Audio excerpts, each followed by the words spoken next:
वासुदेवाय। ओम नमो भगवते वासुदेवाय। ओम नमो भगवते वासुदेवाय। हरे कृष्णा। हम पढ़ रहे हैं श्रीमद् भागवतम स्कंद 1 अध्याय 5 और श्लोक संख्या 20।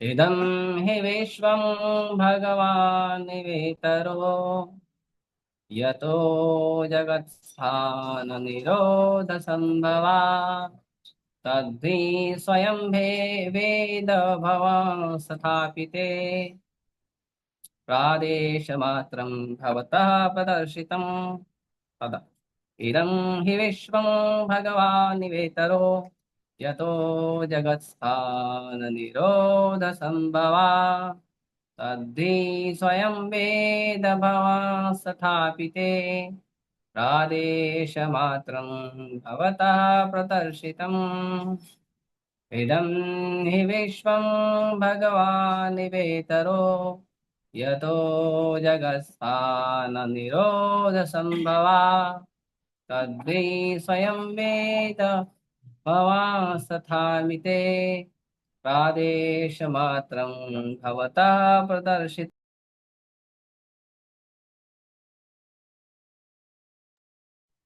पढ़िए।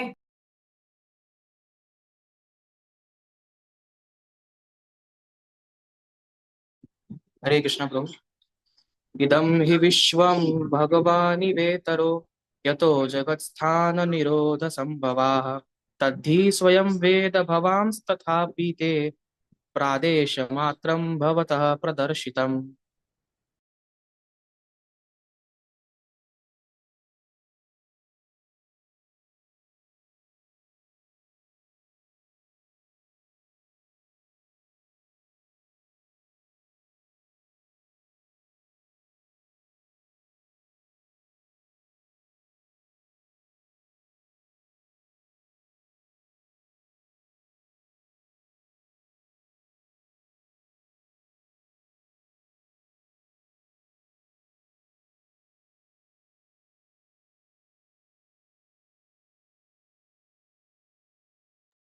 प्रभु जी आपका माइक म्यूट है। आपका माइक म्यूट है प्रभु जी। ठीक है, फिर से शुरू करता हूँ। इदम यह ही संपूर्ण विश्वम विश्व भगवान भगवान इव प्रायः वैसा ही एक तरह ऊपर से भिन्न यतः जिससे जगत संसार स्थान अवस्थित अवस्थित है निरोधा संहार संभवाह उत्पत्ति ततः ही विषय स्वयं अपने आप वेद जानो भवान आप तथा अपि फिर भी ते तुमको प्रादेश मात्रम मात्र सारांश भवतः तुमको प्रदर्शितम बताया गया। पूर्ण पुरुषोत्तम भगवान स्वयं विश्व स्वरूप हैं तथा भी उससे निर्लिप्त भी हैं। उन्हीं से यह दृश्य जगत उत्पन्न हुआ है, उन्हीं पर टिका है और संहार के बाद उन्हीं में प्रवेश करता है। तुम इस सब के विषय में जानते हो, मैंने तो केवल सारांश भर प्रस्तुत किया है। तात्पर्य। शुद्ध भक्त के लिए मुकुंद भगवान कृष्ण श्री कृष्ण संबंधी धारणा सगुण तथा निर्गुण दोनों ही होती है। व्यक्ति विहीन विश्व स्थिति भी मुकुंद है, क्योंकि यह मुकुंद की शक्ति का ही प्राकट्य है। उदाहरणार्थ, वृक्ष अपने में पूर्ण इकाई है, लेकिन पत्तियां तथा शाखाएं वृक्ष से प्रकट हुए अंश अंग स्वरूप हैं। वृक्ष की पत्तियां तथा शाखाएं भी वृक्ष है, लेकिन वृक्ष स्वयं न तो पत्तियां हैं न शाखाएं।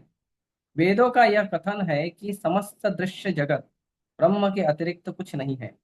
यह बताता है कि चूंकि प्रत्येक वस्तु परम ब्रह्म से उद्भूत है, अतएव उनसे भिन्न कुछ भी नहीं है। इसी प्रकार अंग के रूप में हाथ तथा पांव शरीर कहलाते हैं, लेकिन पूर्ण इकाई के रूप में शरीर न तो हाथ है न पांव। भगवान तो शाश्वतता, ज्ञान तथा सौंदर्य के दिव्य स्वरूप है। अतएव भगवान की शक्ति की सृष्टि भी अंशतः सच्चिदानंद स्वरूप प्रतीत होती है।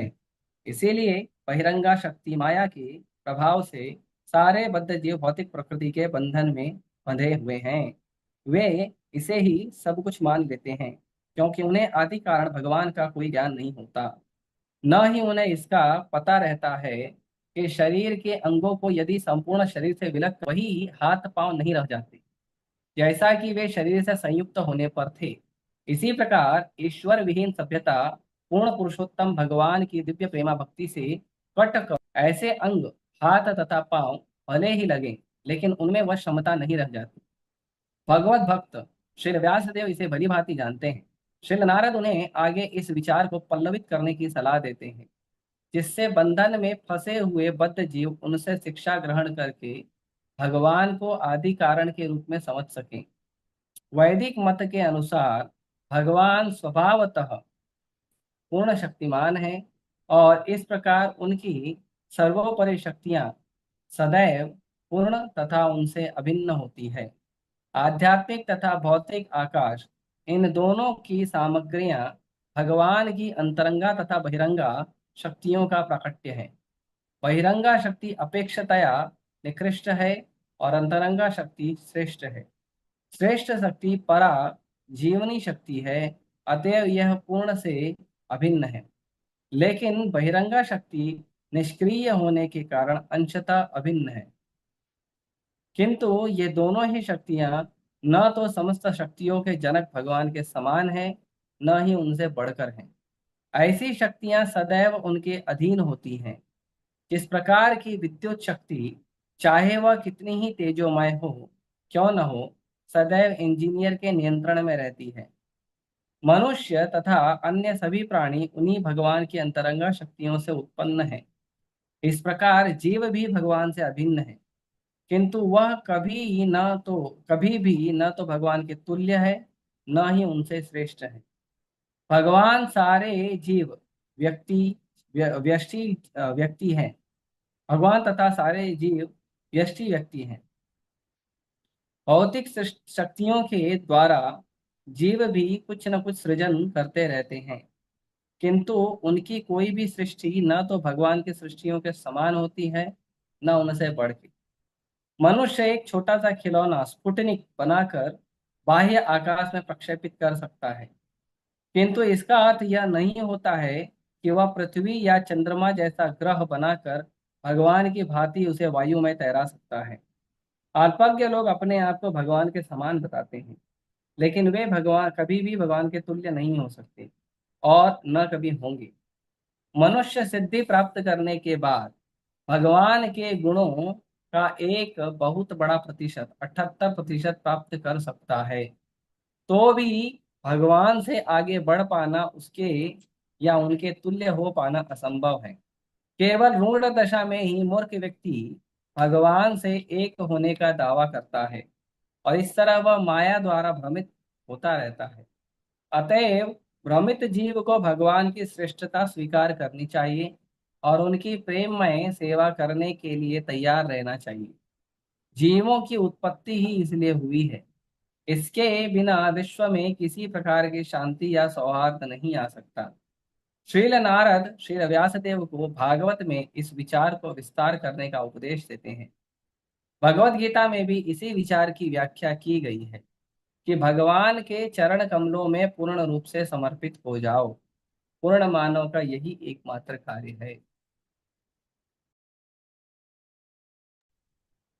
ओम अज्ञानतिमिरन्धस्य ज्ञानाञ्जनशलाकया चक्षुरुन्मिलितं येन तस्मै श्रीगुरुवे नमः। श्रीचैतन्यमनोभीष्टं स्थापितं येन भूतले स्वयं रूपः कदा मह्यं ददाति स्वपदान्तिकम्। वन्देऽहं श्रीगुरो श्रीयुतापदकमलं श्रीगुरोन् वैष्णवांश श्रीरूपं साग्रजातं सहगण रघुनाथान्वितं तं सजीवं साद्वैतं सावधूतं परिजनसहितं कृष्णचैतन्यदेवं श्रीराधा कृष्णपादान् सहगण ललिता श्रीविशाखान्तांश नमो विष्णुपादाय कृष्णपृष्ठाय भूतले श्रीमते भक्तिवेदांत स्वामिनिति नामिने। नमस्ते सारस्वते देवे गौरवाणी प्रचारिणे निर्विशेषा शून्यवादी पाश्चात्य देशतारिणे। नमो विष्णुपादाय कृष्णपृष्ठाय भूतले श्रीमते भक्तिसिद्धान्त सरस्वती इति नामिने।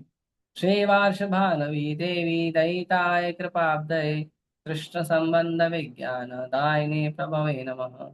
माधुर्योज्वल प्रेमाढ्य श्री रूपानुग भक्तिदा श्री गौर करुणा शक्ति विग्रहाय नमस्ते।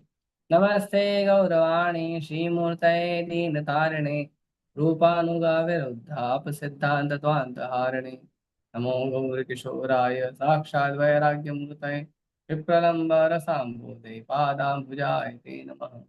नमो भक्ति विनोदाय सच्चिदानंद नामिने गौरशक्ति स्वरूपाय रूपानुगवराय ते गौराविर्भाव भूमि संदिष्टा सज्जन प्रिय वैष्णव सार्वभौम श्री जगन्नाथाय ते नमः।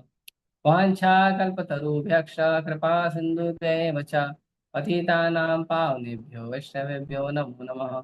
नमो महावदन्याय कृष्ण प्रेम प्रदायते कृष्णाय कृष्ण चैतन्य नाम्ने गौतुषे नमः। पंचतत्वात्मकं कृष्णं भक्तरूपस्वरूपकं भक्तावतारं भक्ताख्यं नमामि भक्तशक्तिकं। हे कृष्ण करुणा सिन्धु दीनबन्धु जगत्पते गोपेश गोपिका कांत राधा कांत नमस्ते। जयतां सुरतरुर्पंगो मम मंद मतिर्गति वत्सर्वस्य पदाम्भोजो राधा मदन मोहनो दिव्यद्वृन्दारण्यकल्पद्रुमादः श्रीमद्रत्नागार सिंहासनस्थौ श्रीमद् राधा शील गोविंद देव प्रेष्ठालिवि सेवमानो स्मरामि। श्रीमान् रासरसारम्भी वंशी भट्टटस्थितः कर्षन् वैनुसुनिर्गोपी गोपीनाथाय श्रीस्तुनः। तप्तकाञ्चन गौरांगी राधे वृंदावनेश्वरी वृषभानुसुते देवी प्रणमामि हरिप्रिये। जय श्री कृष्ण चैतन्य प्रभु नित्यानंद श्री अद्वैत गदाधर शिवासादि गौर भक्तवृंद। हरे कृष्णा कृष्णा कृष्णा हरे हरे हरे राम राम राम हरे।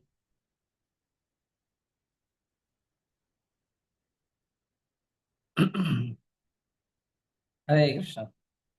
तो हमने पिछले श्लोक में देखा कि बहुत स्पष्ट रूप से बता रहे हैं नारद मुनि भक्ति के प्रभाव को, भगवान की कृपा को बहुत स्पष्ट रूप से बताया नारद मुनि ने कि एक बार यदि कोई व्यक्ति भक्ति का थोड़ा सा स्वाद चख लेता है, एक बार यदि कोई व्यक्ति भक्ति करता है और वो भक्ति का रस चख लेता है, रसग्रह हो जाता है, रस का आस्वादन ले लेता है, तो एक बार लेने के बाद क्या होता है, वो व्यक्ति दोबारा भौतिक संसार जैसी छोटी मोटी आनंद में नहीं गिरता।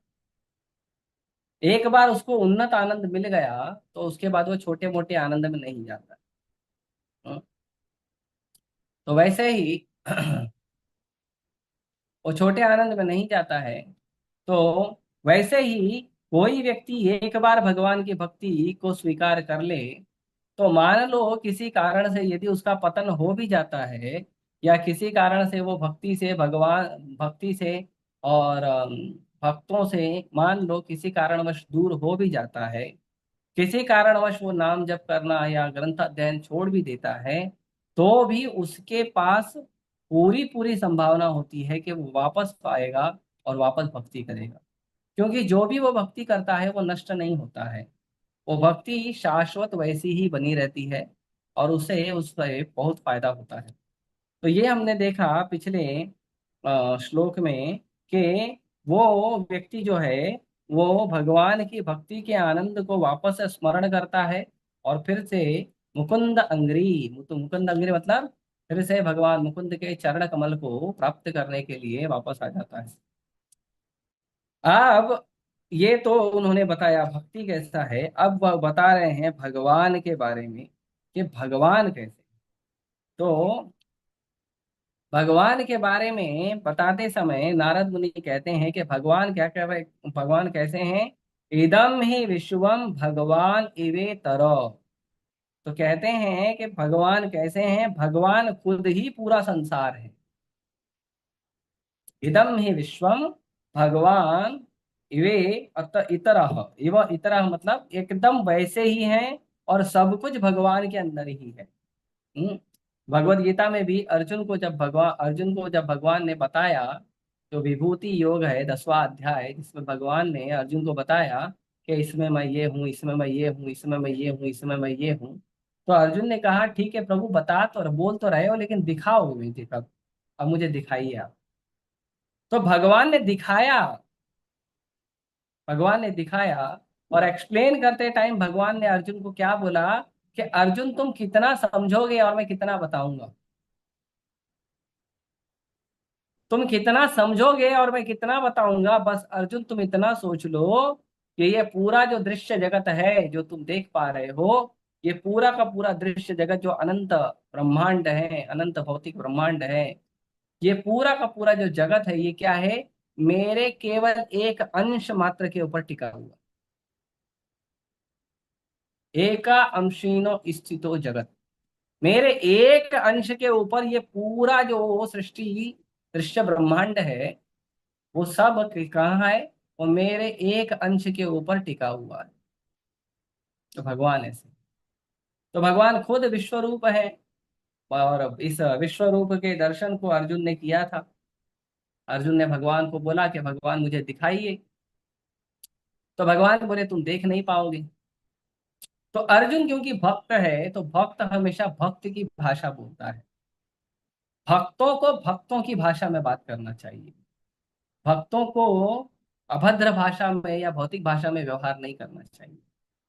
इसीलिए अर्जुन जो है वो बहुत ही उन्नत भक्तों की भाषा में बात करते हैं। हम देखते हैं 4थे अध्याय में भी, जब अर्जुन भगवान को पूछते हैं कि आप तो सूर्य के बाद आए हो, सूर्य आपसे सीनियर है, तो आपने सूर्य को ज्ञान कैसे दे दिया। तो अर्जुन ने ऐसे नहीं पूछा कि आपने सूर्य को क्या कैसे ज्ञान दे दिया। अर्जुन ने पूछा, भगवान सूर्य हमसे सीनियर है और आप मेरे हम उम्र हो, तो ये मैं कैसे समझूं कि आपने सूर्य को ज्ञान दिया। अर्जुन ने ये नहीं बोला कि आपने कैसे ज्ञान दे दिया, कुछ भी बोल रहे हो आप, ये नहीं बोला। अर्जुन ने क्या कहा, अर्जुन इस बात को स्वीकार कर रहा है कि भगवान जो आप बोल रहे हो वो सत्य होगा, वो बात सही है, लेकिन मैं कैसे स्वीकार करूं। अर्जुन भगवान पे डाउट नहीं किया, अर्जुन अपनी अक्षमता दिखा रहा है, मैं नहीं समझ पाया प्रभु। वैसे ही जब विराट रूप देखने की बारी आई, तो अर्जुन ने कहा भगवान मुझे आपका विराट रूप देखना है। तो भगवान खुद बोले अर्जुन तुम देख नहीं पाओगे। तो अर्जुन ने अपनी अक्षमता दिखाई, यस प्रभु मैं देख नहीं सकता हूँ, लेकिन यदि आपकी कृपा होगी तो क्या नहीं हो सकता। हम्म? यदि गुरु की कृपा हो जाए, यदि भगवान की कृपा हो जाए, तो लंगड़ा जो है पर्वत लांग लेता है, अंधे को दिखने लगता है, गूंगा बोलने लगता है।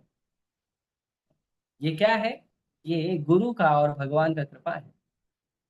तो ये अर्जुन ने भगवान को जब प्रश्न पूछा, तो अर्जुन ने भगवान को कैसे प्रश्न पूछा, अपनी अक्षमता दिखा के पूछा, भगवान पे डाउट नहीं किया।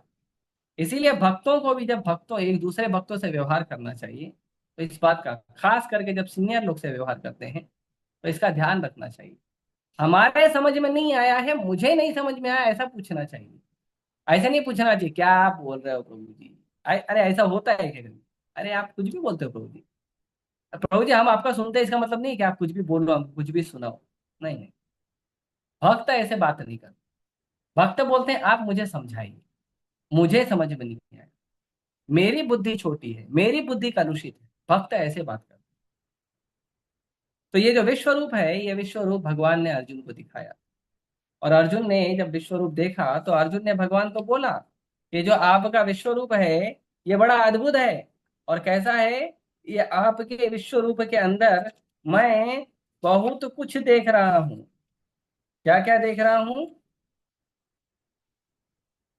एक मिनट हाँ।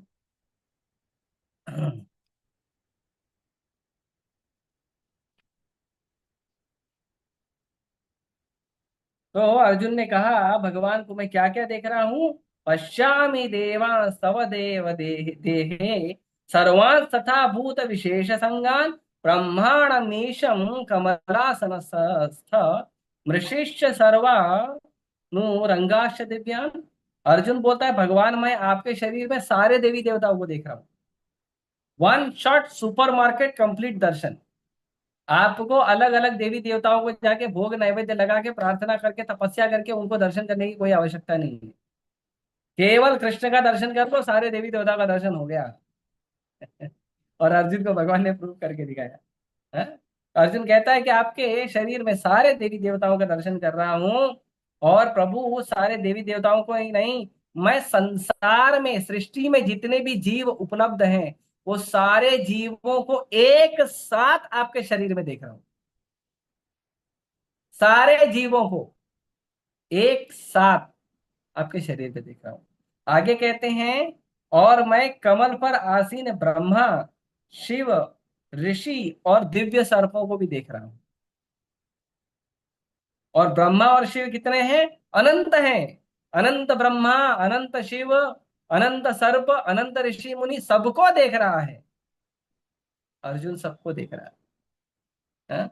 आगे कहते हैं अनेक बाहूदर वक्त्र नेत्रं पश्यामि त्वां सर्वतोऽनन्त रूपं नानंत मध्य न मध्यम न पुनस्तवादि पश्यामि विश्वेश्वर विश्वरूपा। तो कहते हैं हे भगवान, हे विश्वेश्वर, हे विश्व के ईश्वर, हे विश्वेश्वर, हे विश्वरूप। आप विश्व के ईश्वर भी हो और विश्व का रूप भी हो। बहुत इंपॉर्टेंट शब्द है देखिए। भगवान सृष्टि के ईश्वर हैं और भगवान स्वयं सृष्टि भी हैं। दोनों भगवान। सृष्टि भगवान से अलग नहीं है और सृष्टि भगवान से अलग नहीं है, लेकिन फिर भी सृष्टि भगवान के अधीन है। भगवान सृष्टि भगवान नहीं है। भगवान सृष्टि है लेकिन सृष्टि भगवान नहीं है। और भगवान सृष्टि के स्वामी हैं। भगवान सृष्टि है भी और भगवान सृष्टि के स्वामी भी है। कैसे हैं मैं आगे क्लियर करूंगा। कंफ्यूज मत होना, ठीक है? नहीं तो पानी वानी लेके बैठ जाओगे, टेंशन वेंशन आ जाएगा आप लोगों को, कंफ्यूज हो रहा हूँ। तो कंफ्यूज मत होइए, बताता हूँ। आगे कहते हैं मैं आपके शरीर में अनेकानेक हाथ, पेट, मुंह तथा आंखों को देख रहा हूं जो सर्वत्र फैले हैं, जिनका अंत नहीं है। आप में न अंत दिखता है, न मध्य दिखता है, न आदि दिखता है। भगवान के अंदर क्या नहीं, क्या दिखता है? भगवान के अंदर सब कुछ दिखता है। भगवान के अंदर क्या नहीं दिखता है? भगवान के अंदर स्टार्टिंग, मिडिल और एंड, शुरुआत, मध्य और अंत भगवान में नहीं दिखता, क्योंकि भगवान सनातन है। सनातन का ना कोई और होता है ना कोई छोर होता है। सनातन का ना कोई शुरुआत होता है ना कोई मध्य होता है ना कोई अंत होता है। कृष्ण सनातन है और कृष्ण के जीव भी सनातन है।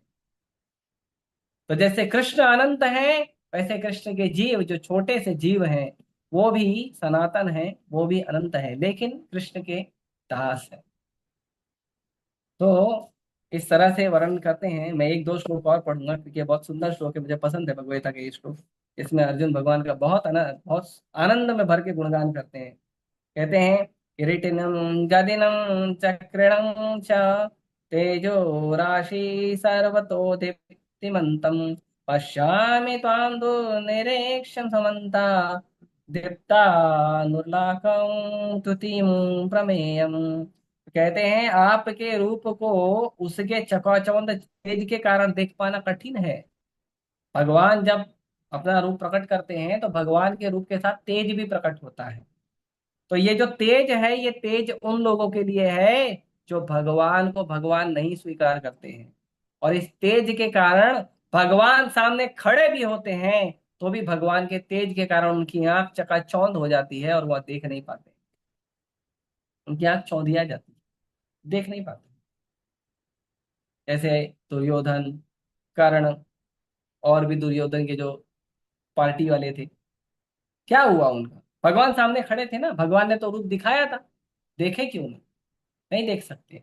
कौन देखा? भीष्म पितामह, द्रोणाचार्य, विदुर, इन लोगों ने देखा, क्योंकि ये भक्त हैं। भक्तों की आंखें नहीं चौंधी आती है भगवान को देखने से, लेकिन अभक्तों की आंखें चौंधी आ जाती हैं। क्योंकि वह प्रज्वलित अग्नि की भांति अथवा सूर्य के अपार प्रकाश की भांति चारों ओर फैल रहा है, तो भी मैं इस तेजोमय रूप को सर्वत्र देख रहा हूँ, जो अनेक मुकुटों, गदाओं तथा चक्रों से विभूषित है। भगवान के अनेक मुकुट हैं, अनेक गदा है, अनेक चक्र हैं, भगवान के हाथ में अनेक आयुध हैं। आगे कहते हैं, त्वमक्षरं परमं वेदितव्यं, त्वमस्य विश्वस्य परम निधानम, त्वमव्यय शाश्वत धर्मगुप्ता, सनातनस्त्वं पुरुषो मतो में। कहते हैं, आप परम आद्य गेय वस्तु है।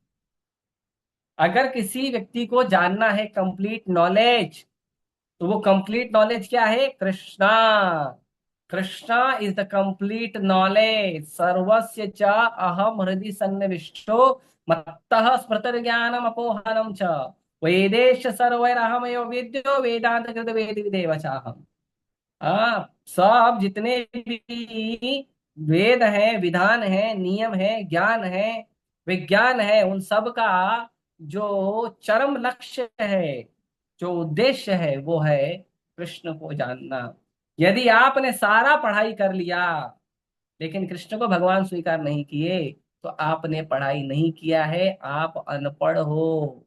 आप पढ़े लिखे अनपढ़ हो अगर आप कृष्ण को भगवान स्वीकार नहीं करते हो। हाँ? क्यों अर्जुन कंफर्म कर रहा है कि त्वम अक्षरम परमम वेदितव्यम, कि आप ही हो जो परम अक्षर हो, जो परम ज्ञान हो, जिनको जाना जाना चाहिए, जिनका ज्ञान होना चाहिए। आप ही ज्ञान की जो चरम सीमा है, ज्ञान का जो परम लक्ष्य है, कृष्ण भगवान, वो आप हो और कोई नहीं। हाँ, आप इस ब्रह्मांड के परम आधार हो। ब्रह्मांड के आधार भगवान है। आप अव्यय तथा पुराण पुरुष हो। हम्म, भगवान आप अव्यय हो। अव्यय मतलब जिसको जन्म मृत्यु बुढ़ापा बीमारी का रोग नहीं लगता है, जिसका क्षय नहीं होता है, जो अक्षय होता है, जो शाश्वत होता है। और शाश्वत होता है और पुराण भी है। ऐसे नहीं अभी भी नया नया पैदा होगा, नहीं, अनंत। अनंत सृष्टि भी जब से उत्पन्न नहीं हुई है, उसके पहले से सृष्टि के भी आदि भगवान है। और भगवान सृष्टि के आदि होने के बावजूद सृष्टि के परिवर्तन का भगवान पे कोई प्रभाव नहीं पड़ता। हम्म? आगे कहते हैं, आप सनातन धर्म के पालक भगवान है, यही मेरा मत। क्या है भगवान? भगवान सनातन धर्म के पालक हैं। भगवान सनातन धर्म के पिता हैं। भगवान सनातन धर्म के आधार हैं। और ये अर्जुन का मत है। तो यदि किसी को गीता समझना है, तो अर्जुन के स्वभाव में समझिए। ये प्रभुपाद जी भगवत गीता के भूमिका में कहते हैं कि यदि आपको गीता समझना है तो गीता के स्टूडेंट से समझिए। गीता का स्टूडेंट कौन है? अर्जुन। तो अगर अर्जुन का स्वभाव होगा तो गीता समझ में आएगी।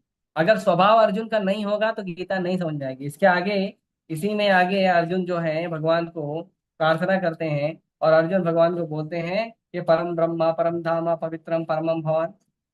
आप परम ब्रह्म हो, आप परम धाम हो, आप पवित्र हो, आप जो हो भगवान, आप जो हो सबसे पुराने पुरुष हो। तब अर्जुन भगवान को कहते हैं, प्रभुपाद जी कहते हैं कि जो व्यक्ति भगवान को परम ब्रह्म, परम धाम, पुरुषम शाश्वतम दिव्यम अगर नहीं स्वीकार करता है, उसको गीता नहीं समझ में आएगी। गीता समझने के लिए अर्जुन का स्वभाव होना चाहिए। इसीलिए मेरा निवेदन है कि जब आप गीता पढ़ रहे हो, जब जब आपको गीता समझना है तो गीता को पूरा पढ़िए। गीता के पहले अध्याय को, दूसरे अध्याय को पढ़ के आप गीता नहीं समझ सकते हो। गीता को पूरा पढ़ोगे तब समझ में आएगा अर्जुन ने क्या कहा, संजय ने क्या कहा, भगवान ने क्या कहा, धृतराष्ट्र ने क्या कहा, कहाँ पे क्या कहा गया है, किस किस चीजों के ऊपर क्या क्या चर्चा हुई है। और जितने आपको प्रश्न होते हैं भगवान के बारे में, सनातन धर्म के बारे में, सारे अर्जुन ने पूछ लिए हैं। आपको अलग से कोई प्रश्न का विचार नहीं करना। सारे अर्जुन ने आपकी तरफ से पूछ लिए हैं। आप खाली अब गीता उठाओ, प्रश्न भगवत गीता पढ़ो और आपको सारे प्रश्नों के उत्तर मिल जाएंगे। आपके जीवन से जुड़े हुए सारे प्रश्नों के उत्तर मिलेंगे। आपकी उन्नति से जुड़े हुए सारे प्रश्नों के उत्तर मिलेंगे। तो यहाँ पे भी प्रभुपाद जी कहते हैं कि शुद्ध भक्त के लिए मुकुंद भगवान श्री कृष्ण संबंधी धारणा सगुण तथा निर्गुण दोनों होती है। अभी ये बहुत महत्वपूर्ण चीज है जो मैं बताने वाला था आपको, कि भगवान दोनों रूप में है। भगवान स्वरूप भी है और भगवान बिना रूप भी है। जो स्वरूप है कृष्ण का वो भी कृष्ण है, और जो कृष्ण का स्वरूप नहीं है वो भी कृष्ण है। कृष्ण दोनों है। कृष्ण रूप में भी है और कृष्ण बिना रूप के भी है। कृष्ण आकार भी है, कृष्ण निराकार भी है। इसीलिए कृष्ण भगवान है। क्योंकि यदि भगवान के पास आकार है और भगवान निराकार नहीं हो सकते तो भगवान इनकम्प्लीट हो गए। और यदि भगवान निराकार है और भगवान आकार नहीं ले सकते तो भी भगवान इनकम्प्लीट हो गए। ऐसी कौन सी वस्तु है जो भगवान नहीं कर सकते? अगर कोई वस्तु भगवान नहीं कर सकते तो वो भगवान कैसे हुए? तो अगर भगवान, जैसे कुछ धर्म के लोग बोलते हैं कि भगवान का कोई आकार नहीं होता, जैसे निराकारवादी बोलते हैं कि भगवान का कोई आकार नहीं होता। ये भगवान को जब धरती पे आना होता है तो मनुष्य का शरीर को लेकर आते हैं, वो मनुष्य का रूप लेकर आते हैं। भगवान जो है वो उनका ओरिजिनली कोई रूप नहीं है। ये गलत बात है, ये गलत बात है। ब्रह्मा जी कहते हैं, प्रेमा जन चोरित भक्ति विलोचने संतः सदैव हृदयेषु विलोकयन्ते यम श्याम सुंदरम चिंत गुणा स्वरूपम गोविंदमादि पुरुषम तमहम भजामि। तो कहते हैं कि जिनके आंखों में भगवान के प्रेम का अंजन लगा है, काजल लगा है, जिनके आंखों में, वो लोग भगवान को 24 घंटा देखते हैं हृदय में। और कौन से भगवान को देखते हैं? यम श्याम सुंदरम अचिंत गुण स्वरूपम।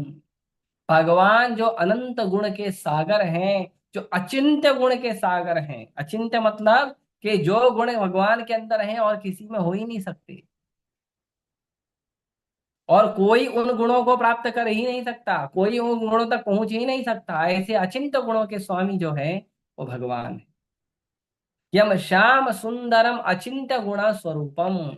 और कैसे हैं? वारे वो सारे गुण का एक स्वरूप है, वो है श्याम सुंदर, राधा रास बिहारी। वो भगवान है। तो भगवान का रूप भी है। और फिर उसके बाद प्रभुपाद जी आगे बढ़ते हुए उदाहरण दे रहे हैं कि जो भगवान का स्वरूप है, वो भगवान का स्वरूप कैसा है? तो भगवान का स्वरूप, जैसे एक पेड़ होता है तो पेड़ का ही हिस्सा होता है, पेड़ की पत्ती, पेड़ की टहनी, पेड़ की डाली, पेड़ का फल, पेड़ का फूल। ये सब क्या है? ये पेड़ का ही अंश है। ये पेड़ से ही प्रकट हुआ है, लेकिन वो पेड़ नहीं है। आप एक पत्ते को लेके बोलोगे नहीं ये पेड़ है, एक फूल को लेके बोलोगे नहीं ये पेड़ है, लेकिन वो पेड़ है और पेड़ नहीं भी है। जैसे सूर्य है और सूर्य की किरण है।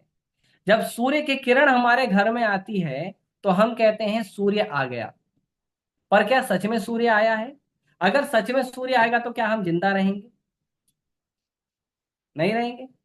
तो सच में सूर्य आएगा तो जिंदा नहीं रहेंगे। लेकिन जो सूर्य की किरण आई है उससे हमको आभास हो जाता है कि सूर्य आ गया है। तो जो सूर्य की किरण है वो सूर्य है भी और नहीं भी। सूर्य की किरण दोनों है। और सूर्य जो है वो सूर्य की किरण भी है और सूर्य की किरण नहीं भी है। तो सूर्य जो है, सूर्य की किरण जो है वो सूर्य की शक्ति है। सूर्य का प्रकाश जो है वो सूर्य की शक्ति है। सूर्य की गर्मी जो है वो सूर्य की शक्ति है। तो जो सूर्य की शक्ति है वो सूर्य ही है, क्योंकि सूर्य से ही प्रकट हुआ है। लेकिन सूर्य की शक्ति सूर्य नहीं बन सकती। दूसरा यहाँ पे उदाहरण देते हैं प्रभुपाद जी कि इसी प्रकार अंग के रूप में हाथ तथा पांव शरीर कहलाते हैं, लेकिन पूर्ण इकाई के रूप में शरीर न तो हाथ है न पांव है। जैसा हमारा हाथ है, हमारा पैर है, ये क्या है? शरीर है? नहीं, ये शरीर के अंग है। अगर शरीर से अलग हो जाए, जैसे ये उंगली है, ये उंगली भी शरीर है, लेकिन अगर ये उंगली कट के कहीं गिर जाए तो ये उंगली शरीर नहीं रहेगी, ये उंगली रह जाएगी। और जब तक ये शरीर में है तब तक शरीर के जो भी कार्य इससे करवाने हैं वो करवाइए। जैसे ही ये शरीर से निकल कर गिर गई, वो शरीर के किसी काम नहीं होगी, नहीं, किसी भी चीज के काम नहीं आएगी। जब तक ये उंगली हमारे शरीर में लगी है, अगर इस उंगली में कोई रोग हो गया है तो हम इसमें बहुत पैसा खर्चा करते हैं कि मेरी उंगली ठीक हो जाए, मेरी उंगली का रोग ठीक हो जाए। लेकिन जैसे ही ये उंगली कट के गिर जाएगी तब कोई पूछता नहीं है कि मेरी उंगली ठीक हो जाए। तो जब तक ये उंगली शरीर के अंदर है तब तक इसका महत्व है, और जैसे ही ये शरीर से बाहर चली जाती तब इसका कोई महत्व नहीं। जैसे अग्नि है, बहुत तेज अग्नि जलती है, जैसे होलिका वगैरह आप लोगों ने देखा होगा, या गांव में बहुत बड़ी भीषण अग्नि जलाई जाती है, खेतों वेतों में जलाते हैं। तो जो अग्नि, भीषण अग्नि जलती है, तो भीषण अग्नि के अंदर बहुत सारे छोटे छोटे छोटे छोटे अग्नि के कण होते हैं। तो जब अग्नि फट फट फट फट ऐसा फूटता है, तो क्या होता है, कुछ छोटे से कण जो है अग्नि से बाहर निकल के गिर जाते हैं। वो जो छोटे छोटे कण हैं वो जब तक अग्नि में थे तब तक वो अग्नि ही थे, जैसे ही बाहर गिरते हैं उनका कोई वैल्यू नहीं है। फिर से उठा के डालो फिर अग्नि बन जाएगा। तो उसी प्रकार भगवान की जो शक्तियां हैं वो भी भगवान हैं, लेकिन भगवान नहीं। इसी सिद्धांत को, जैसे अ, एक जो है आचार्य प्रकट हुए, उन्होंने कहा कि जीव और भगवान एक है। दूसरे आचार्य प्रकट हुए, ऐसे मायावाद। तो मायावाद में शंकराचार्य जी जो है और जो वेदों के प्रचारक हैं वो कहते हैं कि जीव और भगवान एक हैं। जीव संसार में बंधन में आ गया है, इसीलिए वो भगवान नहीं है। जिस दिन वो संसार के बंधन से बाहर निकलेगा वो भी भगवान बन जाएगा। ये मायावाद सिद्धांत। लेकिन मध्वाचार्य जी ने इसका खंडन किया। मध्वाचार्य की उंगली हमेशा ऐसे दो रहती है, दो मतलब जीव भी है भगवान भी है। जीव अलग है, भगवान अलग। जीव भगवान नहीं है, लेकिन जीव भगवान है। भाई आप म्यूट करिए,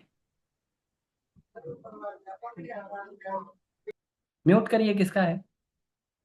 तो जीव जो है भगवान है भी और नहीं भी है। कैसे? तो उसका उदाहरण प्रभुपाद जी देते हैं कि समुंदर की जो एक बूंद है वो समुंदर है और समुंदर नहीं। समुंदर की जो एक बूंद है वो गुण में समुंदर के समान ही है, और गुण में खारा है। उसका जो, अगर एक बूंद का, समुद्र की एक बूंद को लेके जाओ लेबोरेटरी में टेस्ट करो, तो उसका जितना भी डिस्क्रिप्शन निकलेगा, केमिकल डिस्क्रिप्शन, कंपोजिशन, वो सारा केमिकल कंपोजिशन वही होगा जो पूरे समुंदर का है। लेकिन एक बूंद समुंदर नहीं। तो एक बूंद कौन है? वो जीव है, और समुंदर जो है विशाल सागर है।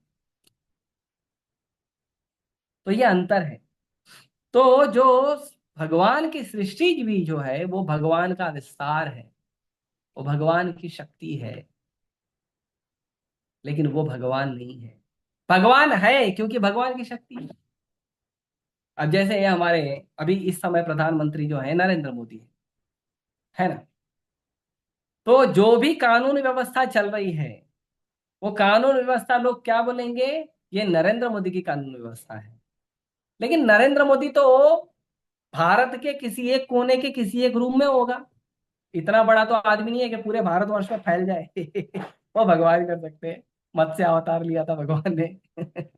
वो भगवान कर सकते हैं। नरेंद्र मोदी तो ऐसा नहीं है। लेकिन नरेंद्र मोदी का जो कानून व्यवस्था उसने संचालित किया है, वो कानून व्यवस्था पूरे भारत भर में लागू है।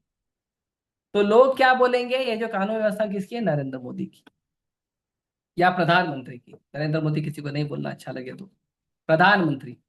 तो जो प्रधानमंत्री का जो कानून व्यवस्था है वो पूरे भारत में है। तो प्रधानमंत्री तो किसी रूम के किसी एक कोने में है,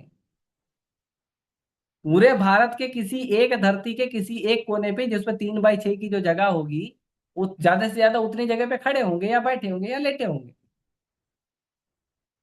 लेकिन उनका जो एनर्जी है, उनका जो शक्ति है, वो पूरे भारत भर में संचालित है।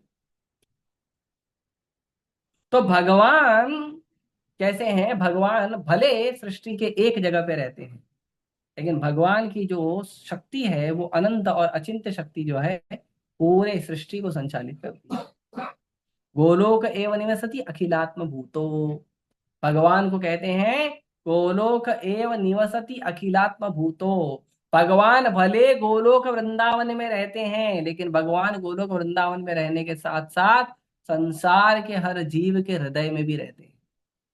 अखिल, अखिल मतलब टोटल, आत्म मतलब सृष्टि के जितने जीव हैं भूतो उसके अंदर रहते हैं। जैसे ये शरीर है और हम शरीर की आत्मा है, ये शरीर है और हम शरीर की आत्मा है, ऐसे ये विश्व है और कृष्ण विश्व की आत्मा है। इसके लिए कृष्ण का एक नाम है विश्वात्मन। ये कृष्ण विश्व की आत्मा है। अगर कृष्ण नहीं है तो ये विश्व नहीं है, कृष्ण है तो विश्व है। आगे शक्तियों के बारे में बता रहे हैं प्रभुपाद जी के वैदिक मत के अनुसार भगवान स्वभावतः पूर्ण शक्तिमान है और इस प्रकार उनकी सर्वोपरि शक्तियां सदैव पूर्ण तथा उनसे अभिन्न है। अब जो भगवान की शक्तियां हैं वो भी भगवान की तरह कार्य करती हैं क्योंकि भगवान की शक्ति है, लेकिन भगवान की शक्ति है वो, भगवान नहीं। भगवान की शक्ति भगवान की तरह कार्य कर सकती है, लेकिन भगवान की शक्ति भगवान नहीं बन सकती। और भगवान से अलग भी नहीं हो सकती है। हरे कृष्ण महामंत्र जप करने का जो दूसरा नाम अपराध है वो क्या है? शिव तथा ब्रह्मा या अन्य देवी देवताओं को भगवान के समान या भगवान से स्वतंत्र समझना। जितने भी देवी देवता हैं या जितनी भी शक्ति है, अंबा जगदम्बा जो भी शक्तियां हैं, अंतरंगा शक्ति, बहिरंगा शक्ति, दुर्गा माता, राधा रानी, जितनी भी शक्तियां हैं ये सब भगवान की शक्ति है, भगवान नहीं है। इसीलिए ये भगवान के समान नहीं है, ये भगवान के अधीन है और भगवान के सेवक है। और भगवान के अधीन भी हैं, भगवान के सेवक भी हैं और भगवान से अलग भी नहीं है। ऐसे यहाँ पे होता है आजकल, ठीक है मैं नौकर हूं ना, ठीक है तुमको छोड़ के मैं दूसरे की नौकरी करने लगूंगा। ऐसा नहीं है। जितने भी देवी देवता हैं, जितनी भी शक्तियां हैं, वो न भगवान के समान है और न भगवान से अलग है, बल्कि केवल कृष्ण की सेवक है, केवल भगवान कृष्ण के दास है। एकला ईश्वर कृष्ण आर सब भृत्य, जारे जैसे नाचा ऐसे तैसे करे नृत्य। एक ही भगवान है, वो है कृष्ण। और उसके अलावा जितने भी जीव सृष्टि जगत है, चाहे वो जीव हो, चाहे वो देवी देवता हो, चाहे वो भगवान की शक्तियां हो, अंतरंगा शक्ति हो, बहिरंगा शक्ति हो, जगदम्बा हो, राधा रानी हो, कोई भी हो, ये सब कौन है? ये सब भगवान के सेवक हैं, भगवान नहीं। इसीलिए आगे कहते हैं आध्यात्मिक तथा भौतिक आकाश, इन दोनों इन एवं इन दोनों की सामग्रियां भगवान की अंतरंगा तथा बहिरंगा शक्तियों का प्राकट्य है। बहिरंगा शक्ति अपेक्षतया निकृष्ट है और अंतरंगा शक्ति श्रेष्ठ है। तो इसमें भी डिफरेंशिएशन है। जो बहिरंगा शक्ति है वो निकृष्ट है, वो छोटी है, उसका कद छोटा है। और जो अंतरंगा शक्ति है उसका कद बड़ा है। तो बहिरंगा शक्ति जो है वो भौतिक दृश्य जगत को चलाती है और अंतरंगा शक्ति जो है वो आध्यात्मिक दृश्य जगत को चलाती है। तो जो अंतरंगा शक्ति है वो श्रेष्ठ है, जो पराशक्ति कहते हैं उसे। तो ये जो श्रेष्ठ शक्ति है, जो पराशक्ति है, जो जीवन शक्ति है, वो यह पूर्ण रूप से अभिन्न है, ये पूर्ण रूप से अलग नहीं है। आगे, लेकिन बहिरंगा शक्ति निष्क्रिय होने के कारण अंशतः अभिन्न है। तो जो अंतरंगा शक्ति है वो भगवान से अलग नहीं है, लेकिन जो बहिरंगा शक्ति है वो भगवान से अलग जैसी लगती है, अंशतः अभिन्न है। अभिन्न जैसी लगती, अभिन्न है नहीं, ऐसा लगता है अलग है, पर अलग नहीं है। हाँ, तो इसीलिए अंशतः अभिन्न लिखा है। किंतु ये दोनों ही शक्तियां न तो समस्त शक्तियों के जनक भगवान के समान है, भगवान के समान नहीं है दोनों। जैसे कहते हैं आदि शक्ति प्रकट हुई, पहले आदि शक्ति आई, फिर वो आदि शक्ति ने ब्रह्मा विष्णु महेश को पैदा किया, ऐसा नहीं हुआ। ये झूठ है, ये गलत है। पहले भगवान, उसके बाद भगवान की शक्ति। पहले शक्तिमान, उसके बाद शक्तिमान की शक्ति। जब तक शक्तिमान नहीं होगा तब तक शक्ति नहीं होगी। तो अगर शक्ति है तो शक्तिमान भी होना चाहिए। शक्तिमान वो टीवी सीरियल वाला नहीं, पार्ले जी वाला। पार्ले जी का आगे शक्तिमान बन जाता। हाँ? किंतु ये दोनों ही शक्तियां न तो समस्त शक्तियों के जनक भगवान के समान है, न उनसे बढ़कर हैं। ऐसी शक्तियां सदैव उनके अधीन होती हैं। जिस प्रकार, अब इसका उदाहरण प्रभुपाद जी का उदाहरण अनमैचेबल, अनमैचेबल एक उदाहरण दिया ना, किसी का भी मुंह बंद होना चाहिए, इतना पावरफुल। देखो एग्जांपल, जिस प्रकार विद्युत शक्ति चाहे कितनी भी तेजोमय क्यों न हो, सदैव इंजीनियर के नियंत्रण में रहती है। इलेक्ट्रिसिटी है, पूरा electricity system, powerful electricity system है, लेकिन जो इलेक्ट्रिशियन है उसके काबू में रहती है वो। उसको पता है कहाँ से कौन सा वायर काटना है, कौन सा वायर जोड़ना है, कौन सा वायर काटना है, कौन सा फेज है, कौन सा न्यूट्रल है, कौन सा अर्थिंग है। हाँ, कहाँ पे डायरेक्ट करंट देना है, कहाँ पे इनडायरेक्ट करंट देना है, वो पूरा पता रहता है उसको। घर में कहीं कुछ हो गया, उसको बोलो यहाँ पे हो गया, उसको मालूम है कहाँ पे उसका हिसाब करना है। हाँ, एक स्विच से चार बल्ब जलाने चल जाएगा, चार स्विच से एक बल्ब जलाना जल जाएगा। पूरा उसको अंडरस्टैंडिंग क्लियर रहता है। तो जो इंजीनियर होता है, जो इलेक्ट्रिशियन होता है, उसके नियंत्रण में पूरी इलेक्ट्रिसिटी होती है। कितना भी बड़ा पावर हाउस बना दो इलेक्ट्रिक का, वो पावर हाउस को चलाने के लिए इलेक्ट्रिशियन उसको अपने तरह मैनेज करता है। कितना भी बड़ा पावर हाउस हो, पूरे भारत को इलेक्ट्रिसिटी देने वाला पावर हाउस हो, उसको मैनेज करने के लिए इंजीनियर होता है। तो इंजीनियर कितनी भी बड़ी विद्युत शक्ति हो, वो इंजीनियर उसको कंट्रोल कर सकता है। उसको पता है कहाँ पे ट्रिपर डाउन करना है, सब शांत। और कृष्ण को भी पता है किसका ट्रिपर कहाँ पे डाउन करना है, कृष्ण को पता है। हम्म। एक वैज्ञानिक हुए, कहने को तो लोग कहते हैं बड़े वैज्ञानिक थे, महान थे, बुद्धू थे, लेकिन क्या करें। स्टीफन हॉकिंस, वो भगवान को मानते ही नहीं थे, वो बोलते थे सब कुछ विज्ञान है। और ये बताते बताते उन्होंने पूरा जीवन खत्म कर लिया, लेकिन वो ये नहीं बता पाए कि जो उनकी अपाहिज अवस्था है वो विज्ञान से कैसे ठीक होगी। भगवान से तो ठीक हो सकती है, लेकिन उसने भगवान को भी माना नहीं। तो पूरा जीवन फुल बॉडी पैरालाइज्ड, पूरा जीवन फुल बॉडी पैरालाइज्ड था।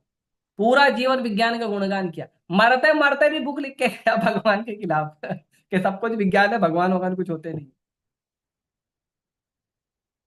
पूरा जीवन विज्ञान विज्ञान किया। विज्ञान तो भगवान का ज्ञान होता है, लेकिन जो भौतिक विज्ञान की बात कर रहे हैं, जिसको मनुष्यों ने स्वीकार किया है कि ये विज्ञान भगवान से बड़ा है, नहीं, भगवान से बड़ा नहीं।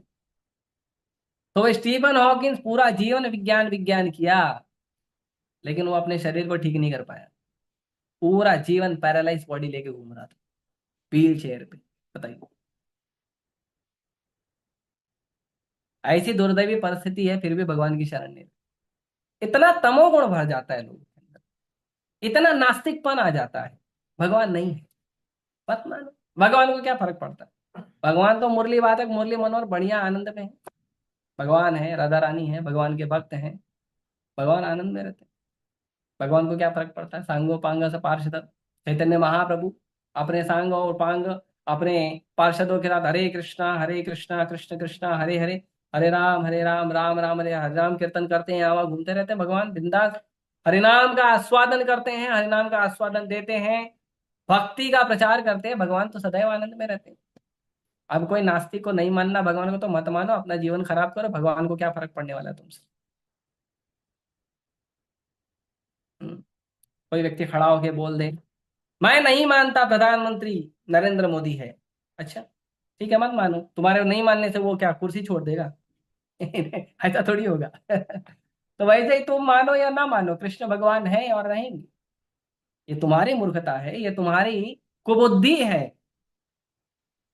कि तुम कृष्ण को नहीं स्वीकार करते, ये तुम्हारी बुद्धि कुबुद्धि है। तो आगे कहते हैं, मनुष्य तथा अन्य सभी प्राणी उन्हीं भगवान की अंतरंगा शक्तियों से उत्पन्न है। इस प्रकार जीव भी भगवान से अभिन्न है। तो जो अंतरंगा शक्ति है वो भगवान से प्रकट हुई है और भगवान से अलग नहीं है। तो अंतरंगा शक्ति से जीव प्रकट हुआ है, तो जीव भी भगवान से अलग नहीं है। जीव भी भगवान का अंश है।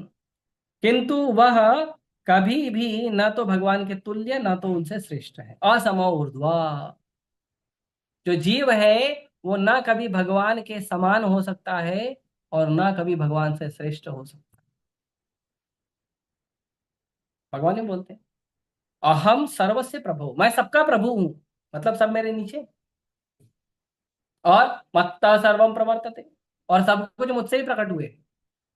तो मैं सबका प्रभु हूं, मतलब कोई भगवान के ऊपर नहीं जा सकता और ना कोई भगवान के समान है। क्यों? क्योंकि भगवान से प्रकट हुआ है तो भगवान से नीचे ही। असमो ऊर्ध्वा, ना भगवान के समान है ना भगवान से ऊपर। कितना कोई महान हो जाए, भगवान के समान नहीं बन सकता, ना भगवान से ऊपर बन सकता। हाँ, प्रेम के बंधन में भगवान से ऊपर हो सकता। यदि आप भगवान की प्रेमामयी भक्ति करते हो और यशोदा मैया नंद महाराज बन जाते हो, तो भगवान आपके अधीन हो जाएंगे। भगवान अपनी इच्छा से आपके अधीन हो, अपनी प्रेम प्रेम भरी इच्छा से। ये तो भगवान में बहुत शक्ति है, भगवान तो किसी के समान नहीं है, किसी के भगवान नौकर नहीं है, लेकिन भगवान नौकर बन जाते हैं भक्तों के। क्यों? भक्त प्रेम करते हैं कृष्ण से। हम्म? भगवान तथा सारे जीव व्यष्टि व्यक्ति हैं।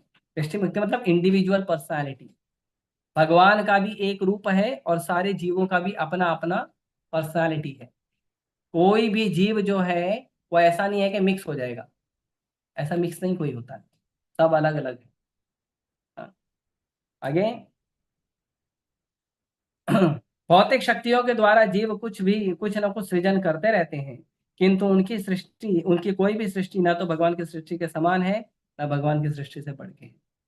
आज तक किसी ने एक बूंद पानी नहीं बनाया, इतने सालों से रिसर्च कर रहे हैं।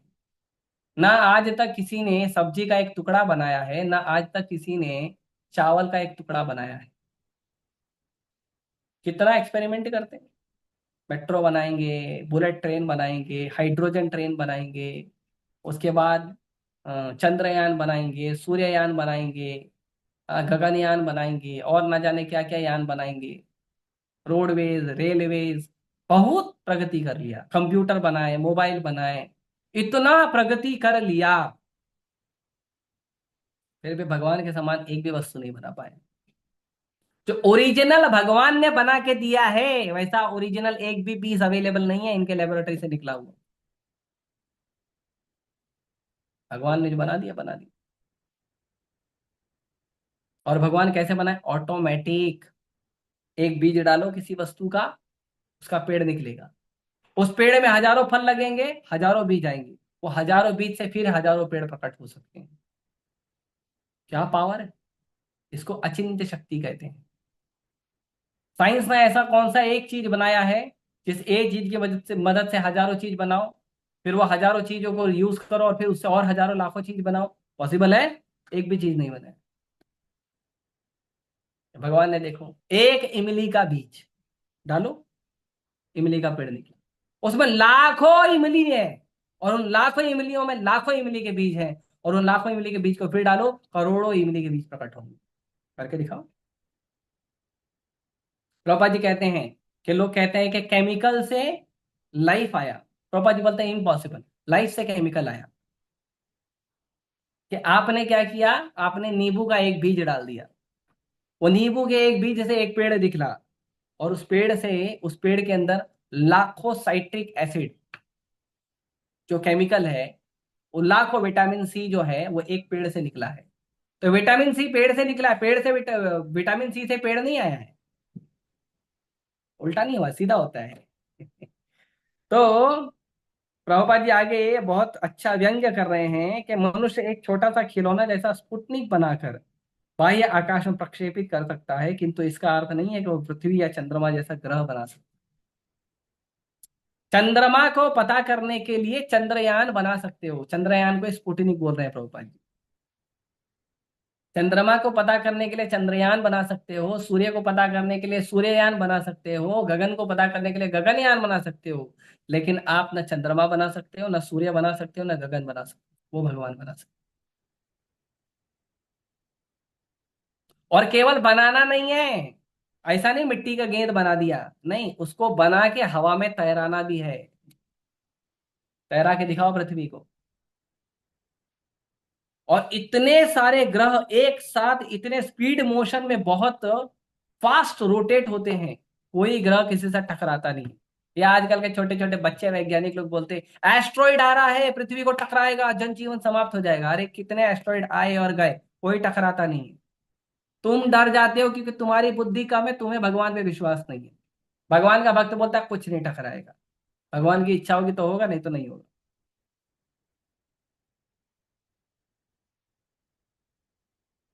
तो ये पूरा जो इतना स्पीड अप ट्रैफिक है, वो पूरे ट्रैफिक को मैनेज करना और उसको हवा में रोक कर रखना, वो भी पृथ्वी अपने अक्ष पे रहेगी, चंद्रमा अपने अक्ष पे रहेगा, मंगल अपने अक्ष पे रहेगा, बुध अपने अक्ष पे रहेगा। कोई भी किसी से टकराता नहीं है, ना तो इंटरचेंज करता है, बिल्कुल नहीं करता। और बहुत स्पीड में रोटेट होता है, बहुत स्पीड में।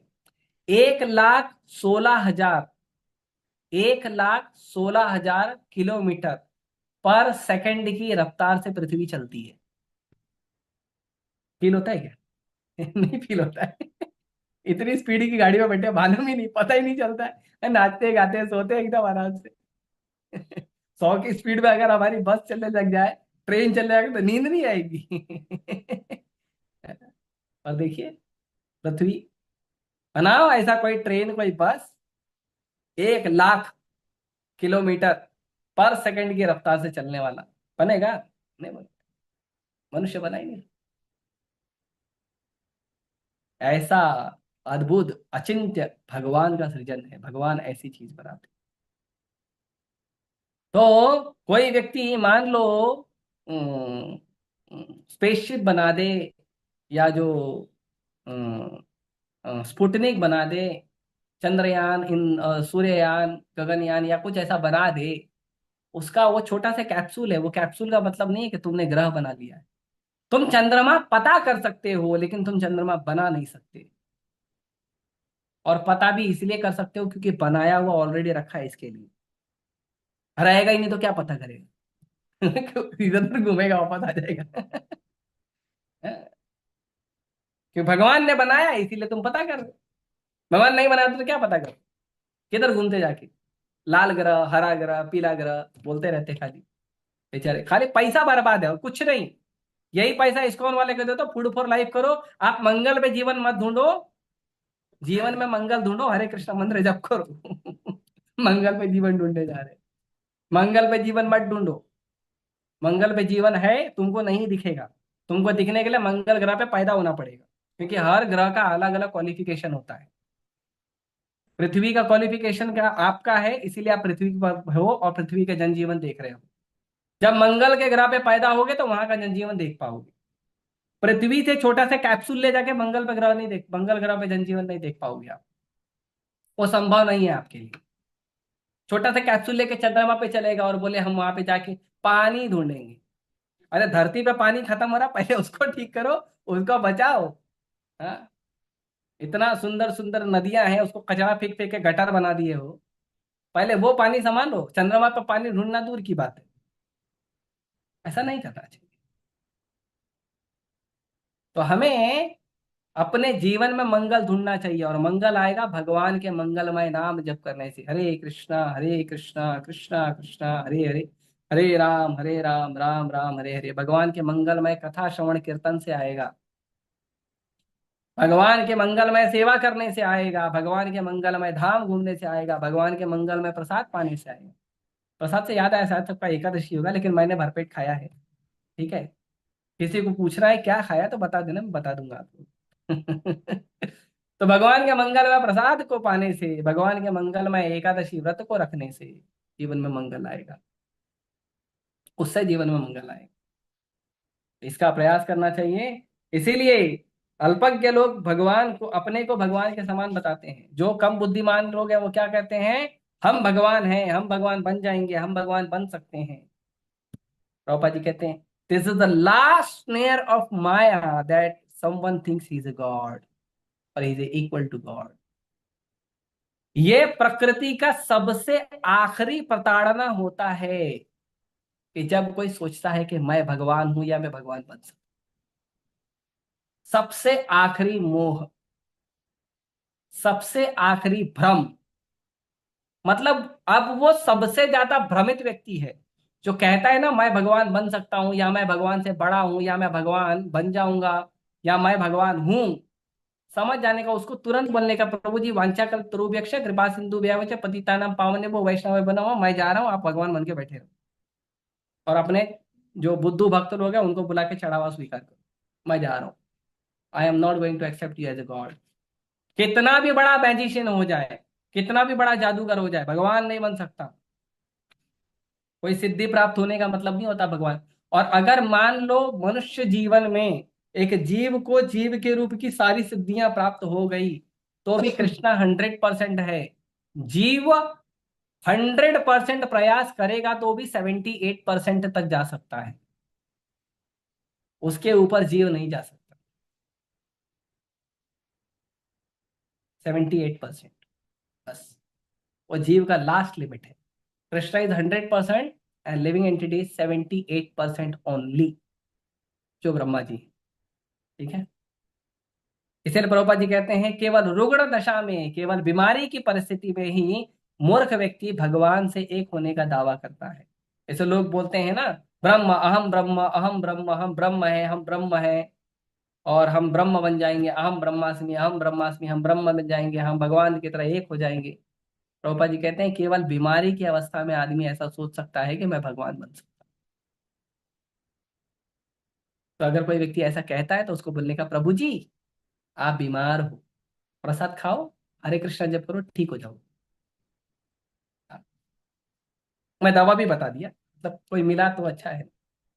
अतएव भ्रमित जीव को भगवान की श्रेष्ठता स्वीकार करनी चाहिए और उनकी प्रेममय सेवा तय करने के लिए तैयार रहना चाहिए। जीवों की उत्पत्ति ही इसीलिए हुई है, किस लिए हुई है, कि वो भगवान को भगवान के रूप में स्वीकार करे और भगवान की प्रेममयी सेवा करे, फोर्समयी सेवा न करे। मैं भगवान हूं मेरा सेवा करो, नहीं, प्रेम से सेवा करे। हाँ? हाँ। और आगे कहते हैं इसके बिना विश्व में किसी भी प्रकार की शांति या सौहार्द नहीं आ सकता। यदि लोगों को विश्व में शांति लानी है तो भगवान का हरे कृष्ण महामंत्र का प्रचार करिए, हरिनाम लीजिए, प्रसाद बांटिए, भगवान की भक्ति का प्रचार करिए, तभी संसार में सौहार्द आएगा, नहीं तो नहीं आएगा। और इसीलिए नारद मुनि यहाँ पे बताते हैं, और भगवत गीता में भी यही बताया गया है। भगवत गीता में क्या बताया गया है, तो आखिरी लाइन में प्रभुपाद जी कहते हैं कि भगवत गीता में इस विचार की व्याख्या की गई कि भगवान के चरण कमलों में पूर्ण रूप से समर्पित हो जाओ। पूर्ण मानव का यही एकमात्र कार्य है। क्या है ये भगवत गीता में श्लोक, भगवत गीता में ये श्लोक है, सर्वधर्मान् परित्यज्य माम एकम शरणं व्रज अहम त्वाम सर्व पापेभ्यो मोक्षयिष्यामि मा शुचि।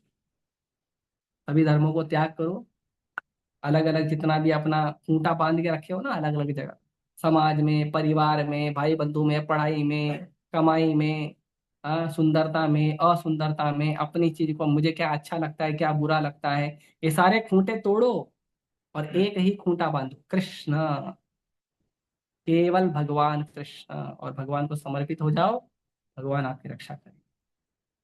ठीक है। मैं यहीं रोकता हूं अपने शब्दों को, किसी को कुछ पूछना है पूछ सकते हैं। हरे कृष्ण। हरे हाँ कृष्णा प्रभु अभी जी। कुछ पूछते हैं बेटा? आपका हरे कृष्णा। बोलिए। हाँ। हरे कृष्णा प्रभु जी, दंडवत प्रणाम। and- प्रभु जी आप बहुत ही अच्छा लेक्चर देते हैं, एग्जाम्पल्स आपके बहुत अलग होते हैं। प्रभु जी ये मेरा सब क्वेश्चन मेरा ये नहीं था है, मेरा कि गुणगान मत करो माता जी, ये सब प्रभुपाद जी के बुक में है, मैंने वो पूरा पढ़ पढ़ के बोला हूँ। बोलिए। प्रभु जी, मेरा क्वेश्चन है कि जैसे बहुत सारे लोग बोलते हैं, पूछा है, बहुत सारे लोग मुझसे पूछते हैं हाँ। कि 16 माला जब, अगर एक एक ही दिन 16 माला जब हो नहीं हुआ है तो क्या हम दूसरे दिन कर सकते हैं कंटिन्यू 16 माला? मतलब 16 माला पूरा हुआ नहीं है, दूसरे दिन हम वहीं से स्टार्ट कर सकते हैं कि दूसरे दिन बचा हुआ माला कर सकते हैं? देखिए, आइडियली ये ठीक नहीं है। प्रभुपाद जी ने कहा है प्रतिदिन 16 माला। जब आप जब आप 16 माला करने का प्रण लिए थे गुरु महाराज के सामने, तो उस समय आपने 16 माला का प्रण लिया था गुरु के सामने, अग्नि के सामने, वैष्णव मतलब भगवान के भक्तों के सामने, और स्वयं भगवान जो श्री विग्रह के रूप में प्रकट है उनके सामने। और आपने गुरु को प्रॉमिस किया था कि मैं एवरी डे 16 माला करूंगा। तो एवरी डे का मतलब होता है एवरी डे। एवरी डे का मतलब नहीं होता है कि ठीक है आज थोड़ा कल थोड़ा। जैसे कॉलेज में एटी केटी सिस्टम होता है ना। एटी केटी मतलब आज थोड़ा कल थोड़ा। आज आधा पढ़ाई एग्जाम में पास हो जाएंगे, कल आधे एग्जाम में पास हो जाएंगे। ऐसा नहीं होना चाहिए। तो प्रभुपाद जी ने कहा है प्रतिदिन 16 माला का जप होना चाहिए। मतलब प्रतिदिन होना चाहिए। एकादशी के दिन 25 माला। एकादशी या और भी जो त्योहार आते हैं विशेष त्योहार, उसमें 25 माला। प्रतिदिन मतलब प्रतिदिन। ऐसा नहीं है कि आपका कि आज 14 हो गया, बहुत नींद आ रही है, बहुत थका हुआ, ठीक है कल 2 माला करो। नहीं।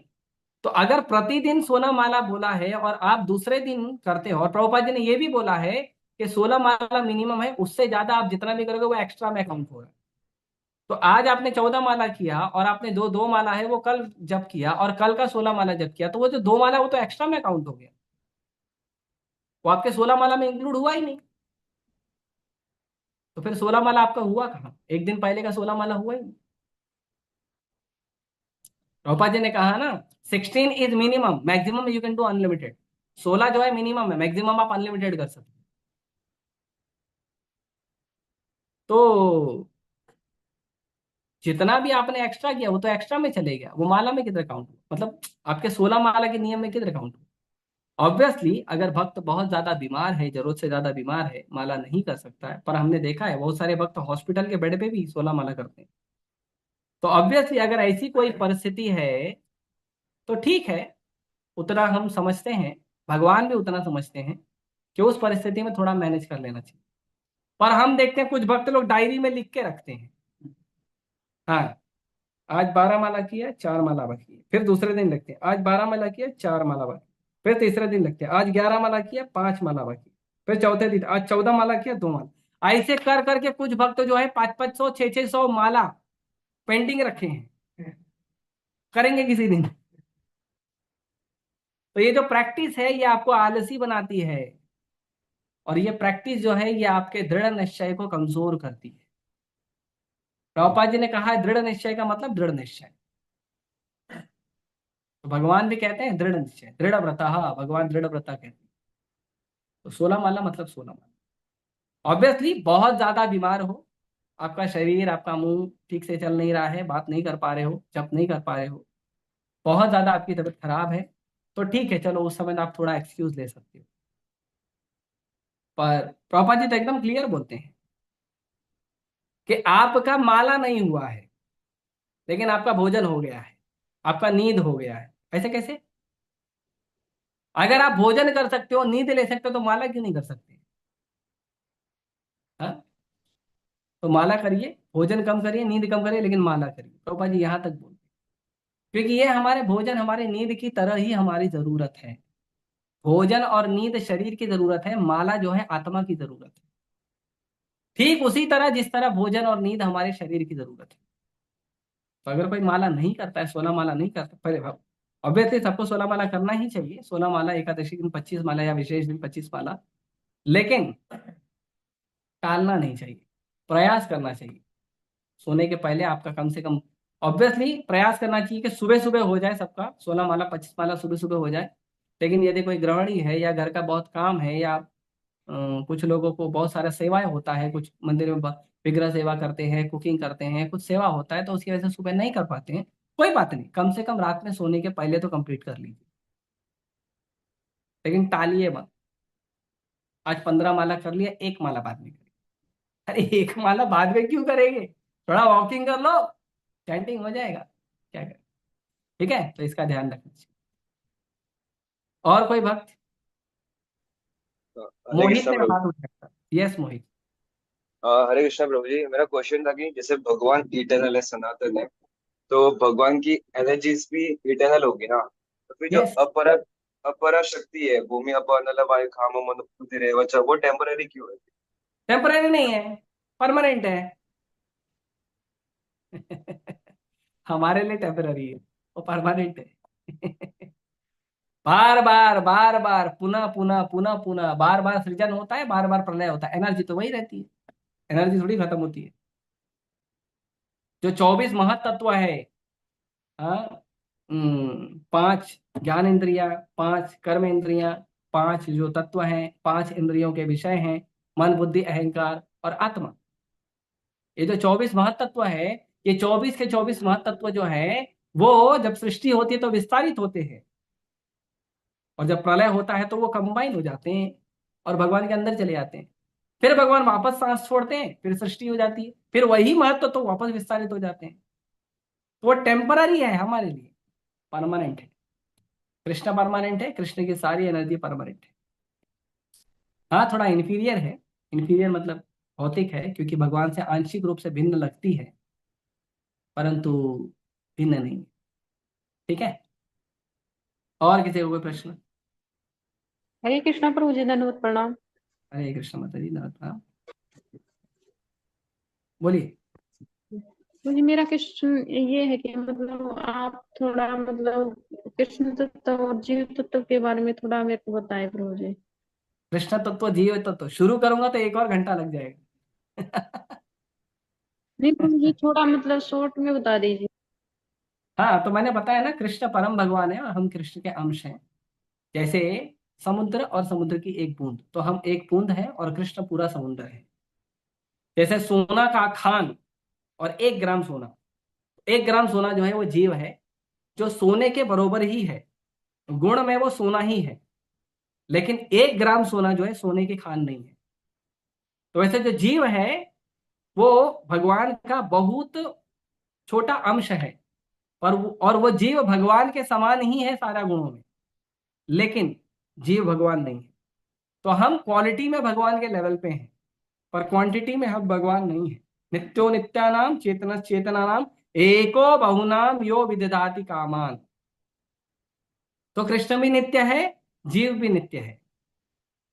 कृष्ण भी नित्य है, जीव भी नित्य है, पर कृष्ण जो है सारे जीवों का अकेले पालन करते हैं, जीव एक दूसरे का पालन नहीं करते। सारे जीवों का एक ही जीव पालन करते हैं, वो है भगवान। इसीलिए जीव जो है वो कृष्ण का सदैव सेवक है, क्योंकि जीव भी क्या है, कृष्ण की एनर्जी है। 3 एनर्जी होती है कृष्ण की, अंतरंगा शक्ति, बहिरंगा शक्ति और तटस्थ शक्ति। तो अंतरंगा शक्ति जो है वो भगवान की आध्यात्मिक शक्ति है, बहिरंगा शक्ति जो है वो भगवान की भौतिक शक्ति है, और जीव जो है वो तटस्थ है। तटस्थ मतलब मध्यस्थ, मतलब अगर जीव भगवान का भक्ति करेगा तो आध्यात्मिक शक्ति में चले जाएगा और भगवान की सेवा करेगा, और अगर जीव भगवान को भूलना चाहेगा तो वह भौतिक संसार में चले जाएगा और भगवान को भूल के नाना प्रकार के दुख सहेगा। ये जीव और भगवान में अंतर है। ठीक है, और किसी का कोई प्रश्न? अंजलि ने हाथ उठाया था। बहुत अच्छे से समझा दिया प्रभु जी, बहुत बहुत धन्यवाद प्रभु जी आपका। और मेरा एक कोई क्वेश्चन बात और नहीं। भी है प्रभु जी। हाँ, प्रभु जी जैसे मैं एकादशी मतलब निर्जला एकादशी करती हूँ प्रभु जी मैं, तो कुछ भक्त बोलते हैं कि मतलब तेरे को ऐसा नहीं करना चाहिए क्योंकि कुछ समय बाद तेरा शरीर मतलब साथ नहीं देगा फिर, मतलब तो क्या ये सही है प्रभु जी या मतलब गलत है प्रभु? देखिए, आप कितना चपाती खाते हो? सॉरी, एकादशी के दिन पूछ रहा हूँ, कितना चपाती पाते हो? दो, तीन, एकादशी 5? हाँ, नहीं, एकादशी के दिन नहीं प्रभु जी, एकादशी तो मैं निर्जला ही करती हूँ प्रभु जी। नहीं नहीं, आप रोटी कितना खाते हो खाते समय? 2 से 3 खाते हैं प्रभु जी। 2 से 3, मैं 5 रोटी खाता हूँ। तो सबका क्षमता अलग है। अपने शरीर की क्षमता के अनुसार देखिए। अगर आप चुस्त दुरुस्त है, मदमस्त हैं, निर्जला रखकर, तो आप निर्जला रखिए। अगर लेकिन निर्जला रखने का मतलब नहीं होता है कि निर्जला रखा और पूरे दिन पड़े, आज एकादशी है, उपवास रखा हूं, आज सेवा नहीं करूंगा, नहीं ऐसे निठल्ला नहीं बनना है। आपको निर्जल करना है, लेकिन आपकी साधना और सेवा में कमी नहीं आनी चाहिए। दूसरा, अगर मान लो थोड़ी बहुत साधना और सेवा में प्रभाव पड़ रहा है आपकी निर्जल रखने से, तो पानी पी के करो, सजल करो। उसके बावजूद प्रभाव आ रहा है तो सफल करो, फल खाओ, फलाहार करो। उसके बावजूद प्रॉब्लम आ रहा है तो बढ़िया लाइए, दूध लाइए, रतालू है, आलू है, बढ़िया उसको बनाइए पकवान, एकादशी का फीस्ट, और पाइए। अगर उसके बावजूद आपका सेवा और साधना फर्क पड़ रहा है तो कम अन्न खाइए, लेकिन हरिनाम लीजिए और सेवा करिए। लेकिन एकादशी का मतलब भूखा रहना नहीं होता। एकादशी का मतलब होता है ज्यादा से ज्यादा हरिनाम जप करना, ज्यादा से ज्यादा कृष्ण की सेवा, कृष्ण की चेतना में रहना, उसको एकादशी कहते हैं। ऑब्वियसली एकादशी के दिन जो पाप है वो अन्न में प्रवेश करता है, तो प्रयास करना चाहिए अन्न न खाएं। लेकिन बाकी कोई भी जी प्रभु पैरामीटर नहीं है कि आपको फल खाना है या नहीं खाना है, दूध पीना है या नहीं पीना है, आलू रतालू ये वो खाना है या नहीं खाना है, या क्या कहते हैं, आपको पानी पीना है या नहीं पीना, वो आपकी शारीरिक क्षमता पे निर्भर करता है। अगर आपको कमजोरी लगती है निर्जला करके, तो निर्जला मत करिए, पानी पी लीजिए, दूध पी लीजिए, फल ले लीजिए। और अगर आप एकदम टनाटन चुस्त दुरुस्त टनाटन फील करते हो तो कोई जरूरत नहीं, करोगे निर्जला, कोई मना ही नहीं है। ठीक है। नहीं प्रभु हाँ, जी, मतलब मेरे को तो मतलब मेरा मन नहीं होता प्रभु जी, मतलब कुछ भी मतलब लेने का प्रभु जी, वो मन अब नहीं मन होता का प्रभु जी, कितना मैं जन्म कोशिश सुनेंगे? भी करती हूँ तो मेरा मन नहीं। आप अपने मन का कितना जन्म सुनेंगे ये बताइए। आप प्रैक्टिकल बनिए ना, मन का क्यों सुनते हैं? आपका गुरु आपका मन है कि भगवान है? नहीं प्रभु जी, भगवान है ना। नहीं प्रभु जी, भगवान ही है तो प्रभु जी, पर मेरी मैं आपको प्रैक्टिकल साधना सॉल्यूशन भी दूं अच्छी सी होती है। कि अगर आप चुस्त दुरुस्त मदमस्त हाँ हैं प्रभु जी। एकदम, अच्छे से सेवा और साधना हो रही है, तो निर्जला में कोई प्रॉब्लम नहीं। लेकिन अगर आप थोड़ा बहुत जी प्रभु कमजोर जी। फील करते हैं निर्जला करके, और आपका साधना और सेवा में प्रभाव पड़ता है, तो कृपया करके कुछ न कुछ खा ले, पी ले, और साधना और सेवा अच्छे से करें। एकादशी का मतलब होता है अच्छी साधना और अच्छी सेवा। जी प्रभु एकादशी का मतलब भूखा रहना नहीं होता है। सड़क पर बहुत सारे लोग भूखा सोते हैं, उसका मतलब नहीं कि उनका एकादशी हो गया। एकादशी का मतलब ज्यादा से ज्यादा हरिनाम और ज्यादा से ज्यादा ग्रंथों का अध्ययन, ज्यादा से ज्यादा कृष्ण का श्रवण कीर्तन, उसको एकादशी बोलते हैं। ठीक है।